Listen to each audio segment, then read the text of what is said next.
अगर आपके पास यहाँ पे मीडियम फैमिली से बिलोंग करते हो या फिर आप अपर मीडियम फैमिली से बिलोंग करते हो या फिर आप रिच फैमिली से बिलोंग करते हो, आज की डेट में भारत के अंदर सबसे बड़ा चैलेंज है कि हम लोग अपने बच्चों को पैसे और समय की वैल्यू कैसे सिखाएं। वो बच्चा जो कभी बस में नहीं चढ़ा, कभी ट्रेन में नहीं बैठा, घर के नीचे उतरता था और उतरते ही गाड़ी मिलती थी, ड्राइवर मिलता था, कहीं भी जाने के लिए पैसा खर्चने के लिए उसको पैसा मिलता था, क्रेडिट कार्ड डेबिट कार्ड मिला हुआ था, वो बच्चा आज एक एक डॉलर्स की वैल्यू समझता है। 18 साल का बच्चा जॉब के लिए अप्लाई कर रहा है। क्यों जरूरत पड़ी उसको जॉब अप्लाई करने की? हमारे पास तो रिसोर्सेज की कमी नहीं थी, बट वहाँ पे कल्चर ऐसा है, हवा ऐसी है, पानी ऐसा है जो बच्चों को सिखाता है कि आपको सेल्फ डिपेंडेंट बनना है, अपने पेरेंट्स के ऊपर डिपेंडेंट नहीं होना। तो आप एक बार ज़रूर सोचिए कि आप बच्चों को क्या सही एजुकेशन, सही टाइम और सही मनी वैल्यू क्या आप दे रहे हो उनको। हम लोग नहीं चाहते कि हमारे बच्चे एंटरप्रेन्योर बने, बिजनेसमैन बने, अच्छे सेटल हों, बढ़िया लाइफ जिए, बढ़िया हवा पानी खाना उनको सब कुछ मिले। मैं परवीन अरोड़ा, आज मैं आपसे बात करूंगा अपने पर्सनल एक्सपीरियंस के बारे में। अगर आपको सही लगे तो मेरी वीडियो को लाइक करिएगा, अगर सही ना लगे तो लाइक मत करिएगा, ना शेयर करिएगा। बात है आज मेरे पर्सनल एक्सपीरियंस की। दिन है 17 सितंबर 2025, जब मैंने अपनी बेटी को +2 के बाद, अभी वो 18 साल की भी नहीं हुई थी, मैंने उसको पढ़ने के लिए अब्रॉड भेज दिया। लोग कहते थे कि ये बेवकूफ़ है और ये गलत डिसीज़न है आपका। आप बच्चों को बाहर भेजते हो तो अपने बच्चे को क्यों बाहर भेज रहे हो? इंडिया में अच्छी से अच्छी यूनिवर्सिटीज़ हैं, वहाँ पे आप पढ़ा लो। बट मेरी सोच अलग थी, पर कई बार लगता भी था कि कहीं पे मेरी सोच गलत तो नहीं है। रिसोर्सेज की हमारे पास कोई कमी नहीं है, तो हम लोग अपने बच्चों को अपने पास रख सकते थे, तो हमें क्या ज़रूरत पड़ी थी उसको यूके ही भेजने की। चलिए बताते हैं आपको क्यों ज़रूरत पड़ी हमें उसको बाहर भेजने की। ज़िंदगी में इंसान सब कुछ कमाता है, कहा जाता है कि सबसे अच्छी कमाई होती है कि उसके बच्चे, अगर उन बच्चों को सही डायरेक्शन मिल जाए, बच्चे अच्छे सेटल हो जाएं, तो पेरेंट्स के लिए इससे बड़ी कोई अपॉर्चुनिटी नहीं होती, इससे बड़ा कोई करियर गोल नहीं होता। अगर बच्चे उसके सही डायरेक्शन में चले जाएं, बच्चे उसके सेटल हो जाएं। अगर आपके पास यहाँ पे मीडियम फैमिली से बिलोंग करते हो या फिर आप अपर मीडियम फैमिली से बिलोंग करते हो या फिर आप रिच फैमिली से बिलोंग करते हो, आज की डेट में भारत के अंदर सबसे बड़ा चैलेंज है कि हम लोग अपने बच्चों को पैसे और समय की वैल्यू कैसे सिखाएं, बच्चों को एटिकेट कैसे सिखाएं कि उनके लिए जीवन कितना अमूल्य है। 17 सितंबर 2025 को जब मैंने उसको भेजा तो मेरे मन में हमेशा सवाल था कि क्या जो मेरा बच्चा यहाँ पे पानी का गिलास खुद नहीं पीता था, यहाँ पे उसको खाना खुद नहीं बनाना पड़ता था, उसको ये नहीं पता कि कपड़े की मशीन कैसे चलती है, उसको ये नहीं पता कि रोटी बनाई कैसे जाती है, तो सर्वाइव कैसे करेगा। बस मेरे को ये था कि मेरे को इसको भेजना है।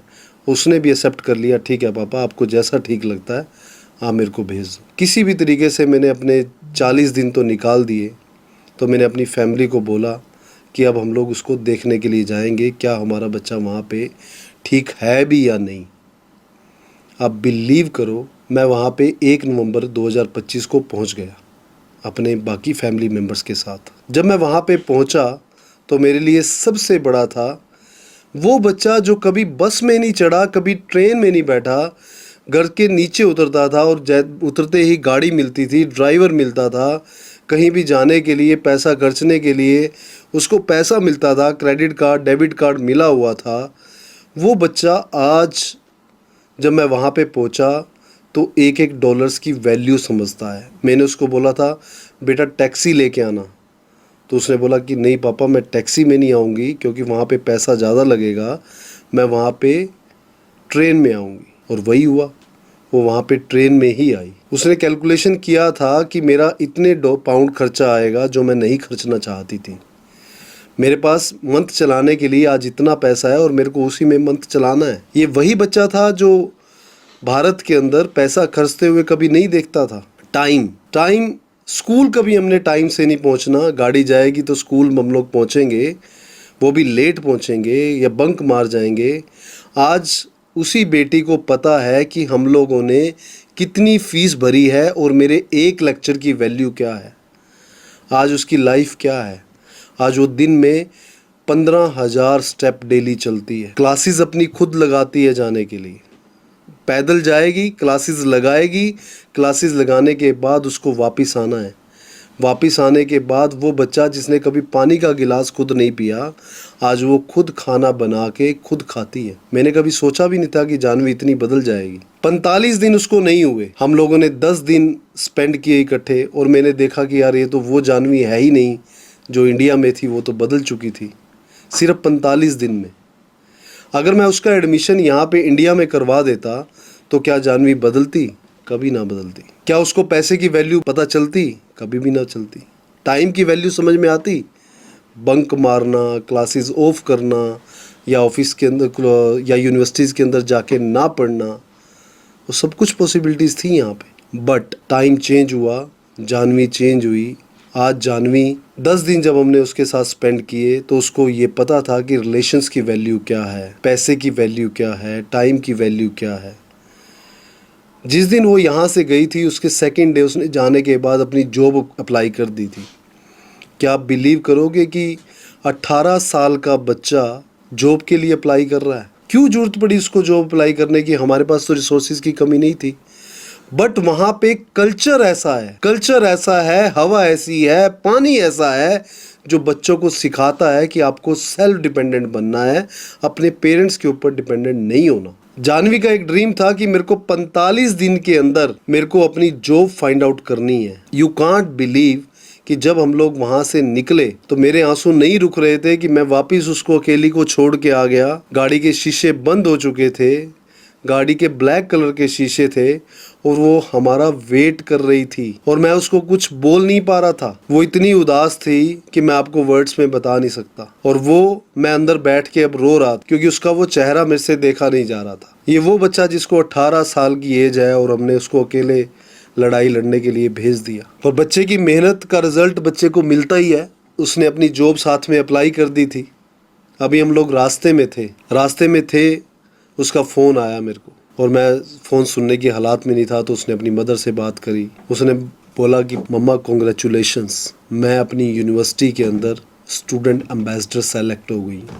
कितना प्राउड मोमेंट था वो, कि जो मैं रो रहा था वो मेरे आंसू अपने आप रुक गए। वो जानवी जो 18 साल 1 महीने की है, आज वो यूनिवर्सिटी के अंदर स्टूडेंट एम्बेसडर बन गई है। क्या मैंने सोचा था कभी? क्या मैं यहाँ पे बच्चों को अपने एजुकेशन देता तो क्या मैं उस बच्चे को कभी सेल्फ डिपेंडेंट इतनी जल्दी बना पाता? डजेंट मैटर कि आपके पास पैसा जितना मर्जी हो, पर आप बच्चे को अपने पैसे और समय की वैल्यू नहीं सिखा दे सकते।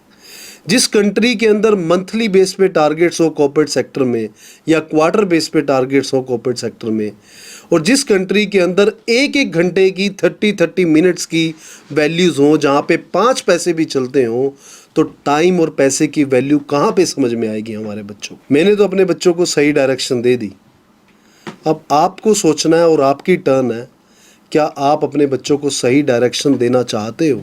मेरी आप सभी से अपील है कि अगर आपको ये मेरा वीडियो पसंद आ रहा है तो आप एक बार ज़रूर सोचिए कि आप बच्चों को क्या सही एजुकेशन, सही टाइम और सही मनी वैल्यू क्या आप दे रहे हो उनको, या आप कुछ मिस कर रहे हो? कहीं पे आप ऐसा तो नहीं है कि आप सेल्फिश हो गए हो या आप अपना पैसा खर्चना नहीं चाहते? सबसे बड़ी इन्वेस्टमेंट होती है प्रॉपर्टी या गोल्ड पे लगाने की बजाय अपने बच्चों की एजुकेशन पे लगाएं, क्योंकि वही सबसे बड़े हमारे एसेट्स हैं। और हम लोग क्या कर रहे हैं? हम लोग अपने बच्चों को यही लोकल कॉलेजेस में पढ़ा रहे हैं। अभी उसकी फ्रेंड मेरे को मिलने के लिए आई 3 दिन पहले, और वो बोलती है कि मैंने यहाँ पे लोकल एडमिशन लिया है और डम्मी एडमिशन लिया है। क्या करते हो? मैं ब्यूटी पार्लर का कोर्स कर रही हूँ। क्या ये हम लोग अपने बच्चों को देना चाहते हैं? हम लोग नहीं चाहते कि हमारे बच्चे एंटरप्रेन्योर बने, बिजनेसमैन बने, अच्छे सेटल हों, बढ़िया लाइफ जिएं, बढ़िया हवा, पानी, खाना उनको सब कुछ मिले। यूके के अंदर एक फील हुआ कि वहाँ पे चाहे हवा थी, चाहे वहाँ पे पानी था, या चाहे वहाँ पे हमें खाना था, वहाँ पे कहीं पे कोई कॉम्प्रोमाइज़ नहीं था क्वालिटी के साथ। जो आप यहाँ पे मीडियम फैमिली, अपर मीडियम फैमिली, ओवर रिच जो है उनकी मैं बात नहीं करता, बट हमारे जैसी फैमिलीज़ के लिए वो पाना बड़ा मुश्किल है। तो आप सोचिए कि आप अपने बच्चों को क्या दे रहे हैं।